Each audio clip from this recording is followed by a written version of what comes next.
Assalamualaikum warahmatullahi wabarakatuh. Perkenalkan, saya Suryati, salah satu dosen Fakultas Ekonomi dan Bisnis Islam UIN Raden Mas Said. Pada kesempatan kali ini, untuk melengkapi kegiatan praktikum perbankan syariah Fakultas Ekonomi dan Bisnis Islam UIN Raden Mas Said, saya akan mencoba untuk mengupas beberapa materi terkait dengan funding atau produk funding dari BMT. Nah, barangkali beberapa kesempatan yang lalu kita sudah belajar terkait dengan produk funding yang diberikan oleh pihak perbankan syariah. Nah, pada kesempatan kali ini ada topik yang sedikit berbeda, walaupun sebenarnya akad-akad yang dijalankan hampir sama. Akan tetapi kita lebih kepada produk funding yang dilakukan oleh lembaga keuangan yang lebih kecil, yaitu Baitul Mal wa Tamwil. Nah, apa saja yang harus dilakukan atau tugas yang harus diemban oleh seseorang yang bergerak di bidang funding? Nah, funding itu sendiri adalah kegiatan menghimpun dana yang kemudian dana itu bisa dialokasikan untuk kegiatan lending sehingga bisa memberikan perputaran uang yang bisa menghasilkan keuangan untuk pihak lembaga tersebut. Nah, apa saja yang harus dilakukan oleh seseorang yang bergerak di bidang funding? Yang pertama, dia harus bisa melakukan kegiatan promosi. Nah, apa yang harus dia kerjakan pada saat dia harus melakukan promosi? Satu hal yang harus dia tahu, satu hal yang harus dia lakukan adalah mengetahui dan bisa mengaplikasikan produk-produk yang dia tawarkan. Artinya dia harus paham produk knowledge yang harus dia tawarkan kepada anggota. Nah, kenapa saya sebut anggota? Berbeda dengan perbankan syariah. Di dalam BMT tidak mengenal nasabah, akan tetapi karena BMT merupakan lembaga keuangan syariah di bawah naungan perkoperasian, maka nasabah disebut sebagai anggota, di mana dia menjadi seseorang yang ikut menyumbangkan sebagian uangnya untuk melakukan simpanan wajib dan simpanan pokok. Nah, tugas selanjutnya, setelah dia melakukan promosi atau memperkenalkan produk yang dia tawarkan, maka tugas selanjutnya adalah melakukan follow up. Nah, follow up ini berbagai hal yang bisa dia lakukan. Yang pertama, dia bisa melakukan komunikasi dengan para calon nasabah atau calon anggota, ya, yaitu dengan apa? Melakukan analisa terkait dengan tawaran dari tabungan yang akan dia lakukan atau simpanan yang dia lakukan. Kemudian apa? Setelah dianalisa apakah kiranya itu akan menjadi prospek yang baik atau tidak, maka langkah selanjutnya adalah dia melakukan maintenance. Nah, maintenance ini bisa jadi seseorang anggota ini sudah menjadi anggota dari lembaga tersebut. Setelah menjadi anggota, maka yang membedakan dari BMT dengan produk perbankan syariah yang lain ini adalah di bagian maintenance-nya.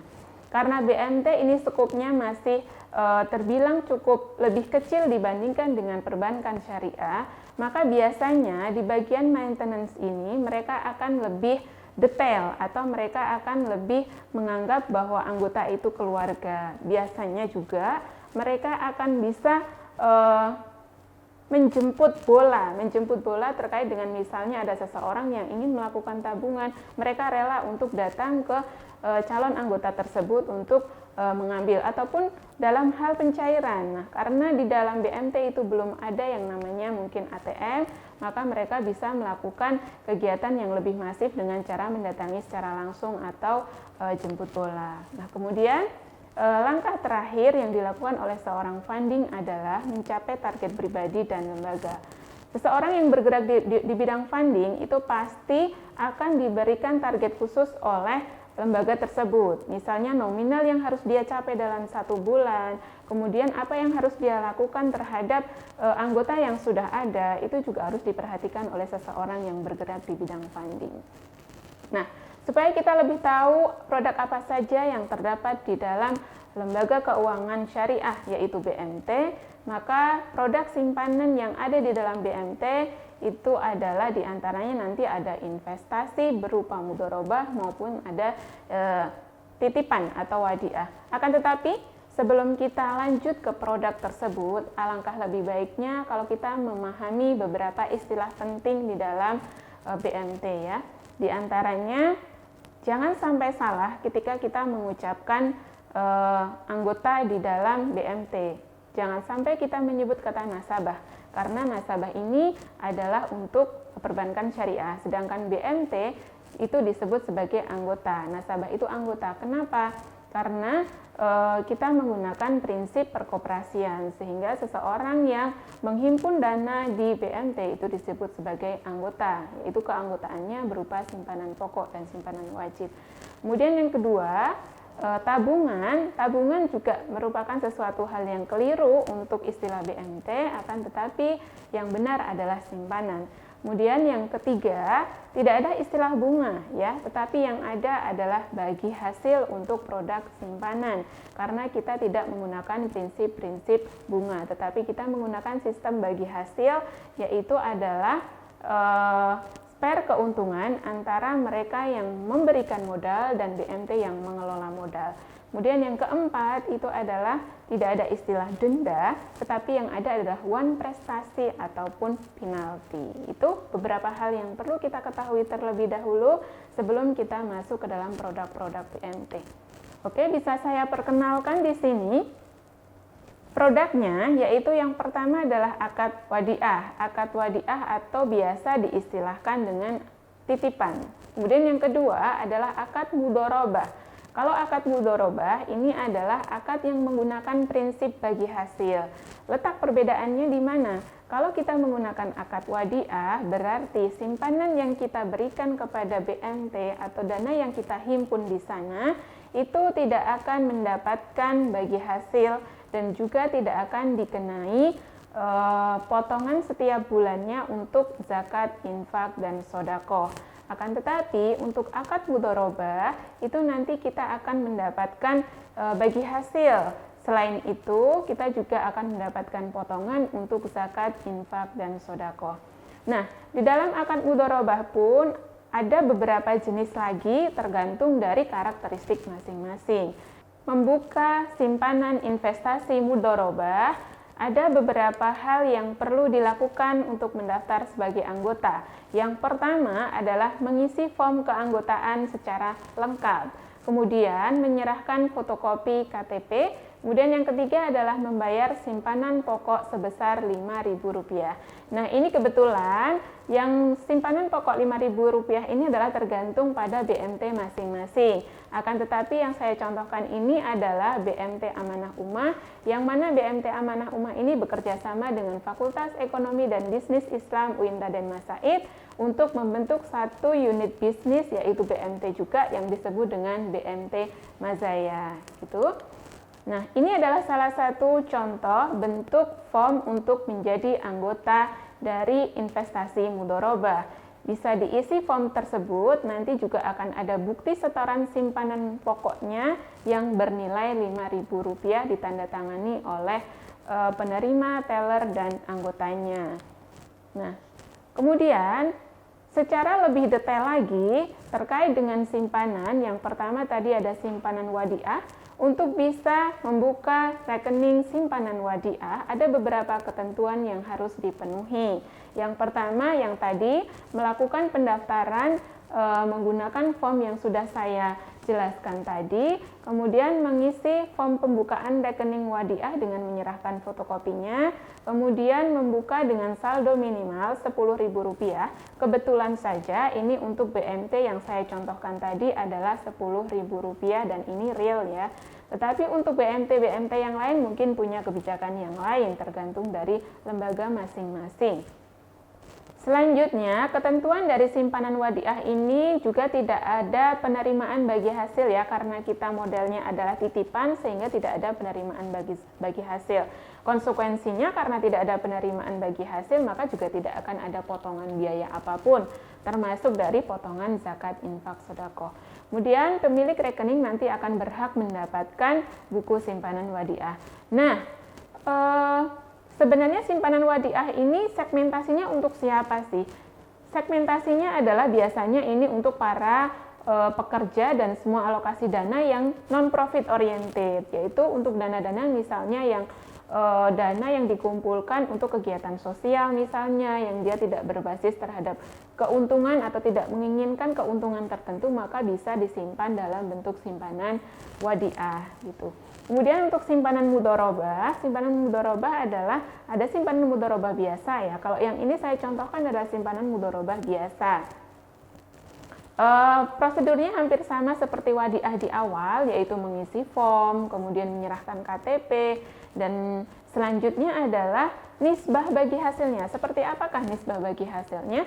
Nisbah bagi hasilnya biasanya, ini saya contohkan di BMT yang saya sebutkan tadi, adalah 13% untuk anggota dan 87% untuk BMT. Nah, saldo minimalnya juga cuma Rp10.000 tergantung dari BMT masing-masing ya, lembaga masing-masing, ini hanya contoh saja. Penerimaan bagi hasilnya biasanya dilakukan di setiap akhir bulan.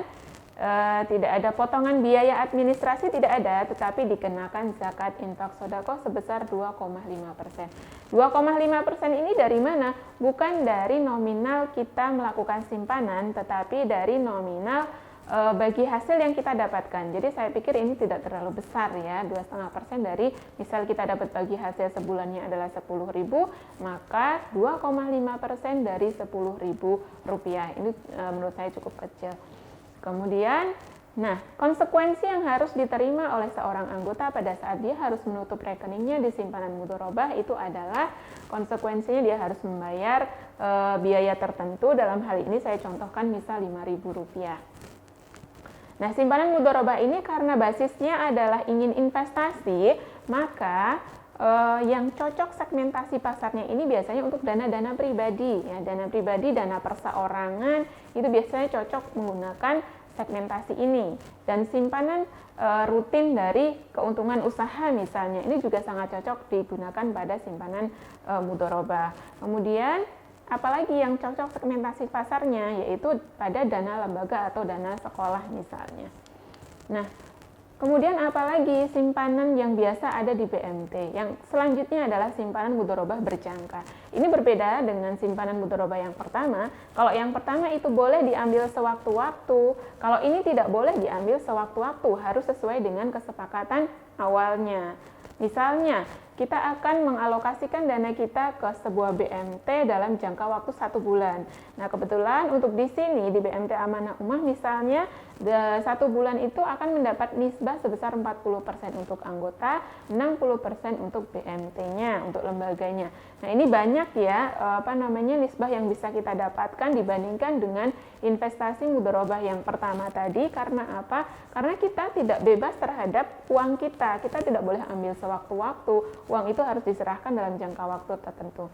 Semakin lama jangka waktu yang diberikan, maka akan semakin besar profit yang diberikan oleh anggota dari BMT-nya. Akan tetapi ada syarat yang harus dipenuhi untuk simpanan mudharabah berjangka. Dimanapun itu BMT-nya, dimanapun itu lembaganya, simpanan kalau saya singkat menjadi simpanan IMB ini, kalau di BMT yang saya sebutkan tadi contohnya misalnya minimal adalah Rp1.000.000 ya. Kemudian kalau yang simpanan biasa tadi cuma Rp10.000, kalau ini Rp1.000.000. Ada biaya tertentunya, biaya materainya. Kenapa harus ada biaya materai dan lain sebagainya? Karena apa? Nanti juga akan diterbitkan yang namanya sertifikat IMB atau sertifikat investasi mudharabah berjangka. Contohnya seperti apa? Nah, ini adalah salah satu bentuk sertifikat investasi mudharabah berjangka yang diperoleh seorang anggota ketika mau melakukan simpanan IMB ya. Nah, kemudian juga ada tembusannya, tembusan sertifikat IMB-nya untuk disimpan di CS-nya. Berbeda dengan yang tadi ya. Kalau yang pertama ini adalah dipegang oleh nasabahnya, kemudian kalau yang bentuknya seperti ini, itu berarti adalah investasi mudharabah berjangka, sertifikatnya dipegang oleh pihak lembaga, dalam hal ini dilakukan oleh customer service. Contoh kwitansinya seperti apa? Contoh kwitansi untuk investasi mudharabah berjangka juga berbeda dari kwitansi yang IM biasa ya, yaitu seperti ini contohnya. Kemudian yang selanjutnya ada simpanan mudharabah plus, yaitu setiap BMT pasti punya produk unggulannya. Misalnya di sini adalah simpanan mudharabah plus, ini adalah simpanan yang dia akan mendapatkan porsi tertentu ketika ada pengundian hadiah. Nah, tetapi ada syaratnya juga. Ketika akan membuka investasi mudharabah ini, maka saldo minimalnya juga harus lebih besar, yaitu misalnya di sini dicontohkan 1 juta rupiah. Beda jauh ya dengan yang pertama tadi cuma 10.000, kalau ini 1 juta rupiah. Tapi dia punya kesempatan 2 kali lebih besar untuk melakukan pengundian hadiah di akhir periode misalnya atau dalam jangka waktu tertentu. Untuk syarat pembukaannya juga sama dengan yang lain, nisbahnya sama dengan pembiayaan dengan simpanan investasi mudharabah yang biasa, yaitu 13% anggota, 87% untuk lembaga. Dia juga dikenakan bagi hasil untuk zakat infak sodakohnya. Nah, segmentasi yang pas ini siapa sebenarnya untuk investasi mudharabah plus? Segmen pasar yang pas itu adalah untuk dana-dana pribadi, pemindahan dana dari bank misalnya, atau dana lembaga, atau juga bisa dana sekolah, dana yang dihimpun oleh para mahasiswa. Itu juga bagus untuk melakukan simpanan mudharabah plus jika memang ini tidak ingin cepat-cepat diambil gitu.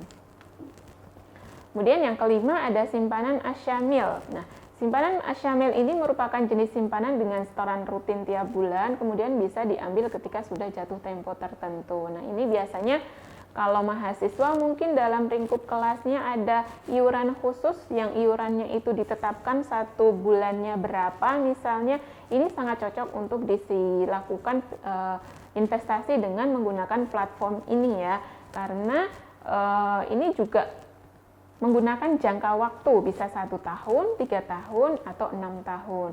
Nah, karena jangka waktunya ini cukup lama, sehingga nisbah yang akan dia dapatkan oleh anggota juga lebih besar daripada nisbah yang didapatkan oleh investasi mudharabah yang lainnya. Kemudian setoran minimalnya untuk simpanan asyamil dicontohkan tadi adalah Rp25.000 per bulan dan bisa disatukan. Siapa yang cocok untuk mengambil produk ini?